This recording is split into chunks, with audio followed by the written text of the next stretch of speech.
السلام علیکم بیٹا، آج ہم آپ کا سبق نمبر 3 دیہاتی اور شہری زندگی کا فرق پڑھیں گے.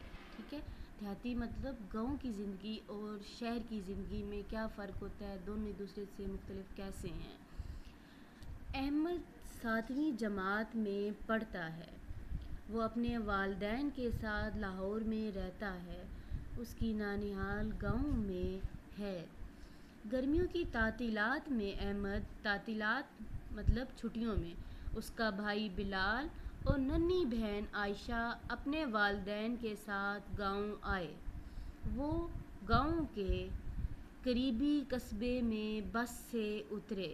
احمد کے ماموں جان نے ان کا استقبال کیا. استقبال کرنا، خیر مقدم کرنا، ٹھیک ہے، خوش آمدید کہنا.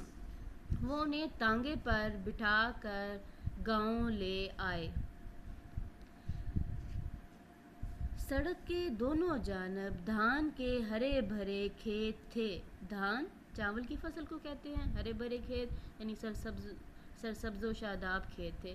وہ گاؤں کی ہری بھری فضا دیکھ کر بہت خوش ہوئے. کچھ دیر بعد تانگا گاؤں کی حدود میں داخل ہوا. وہ تانگے سے اترے تو پورا محلہ ان کو گاؤں میں خوش آمدید کہنے کے لیے موجود تھا. احمد اور بلال اپنے ماموں زاد بھائی حسن کے ساتھ کھیتوں کی طرف چلے گئے. دھان کی فصل کو پانی دینے کے لیے ٹیوب ویل چل رہا تھا. ٹیوب ویل سے کھیتوں کو پانی دیا جاتا ہے. یہ آپ سامنے ٹیوب ویل کی تصویر دیکھ سکتے ہیں. وہ ٹیوب ویل سے نکلنے والے پانی میں نہائے. اب وہ تازہ دم ہو چکے تھے.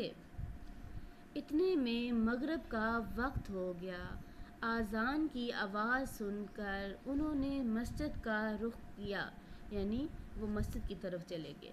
نماز سے فارغ ہو کر گھر پہنچے تو ممانی جان دسترخوان پر کھانا چن رہی تھیں. دسترخوان میز کو کہتے ہیں، ڈائننگ ٹیبل، ٹھیک ہے، اور گاؤں میں لوگ چٹائی یا کوئی کپڑا بچھا کر جس پر کھانا کھاتے ہیں اسے دسترخوان کہا جاتا ہے.